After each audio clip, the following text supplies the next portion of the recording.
In this video, you'll learn how to run Claude Code on Windows using PowerShell. This guide will provide you with the necessary steps to get Claude Code up and running smoothly on your system. To begin, locate the Start menu on your Windows desktop, click on it to open the menu. In the search bar, type PowerShell and wait for the results to populate. Once you see Windows PowerShell in the list, click on it to open the application. You do not need to run it as an administrator unless you are planning to install additional components. Next, navigate to the folder where your project code resides. You need to be in the correct directory to run Claude Code.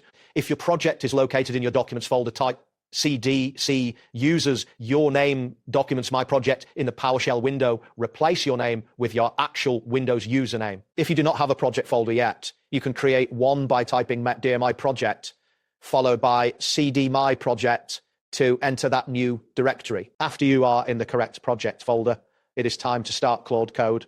Type Claude into the PowerShell window and press enter. This command will launch Claude in interactive mode, allowing you to input various instructions directly. You can type commands such as create node.js API, fix errors in this folder, or add authentication to interact with Claude. If you prefer to run a single prompt without entering interactive mode, you can do so by typing Claude create a REST API using Express and pressing enter. This command will execute immediately and generate output based on your request without requiring further interaction. In case you encounter an issue where PowerShell returns the message that Claude is not recognized, it indicates that Claude Code may not be installed on your system or your terminal needs to be restarted.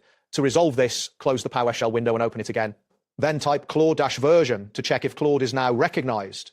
If the issue persists, you may need to reinstall Claude Code to ensure proper functionality. That wraps up today's guide. Thanks for watching and catch you in the next tutorial.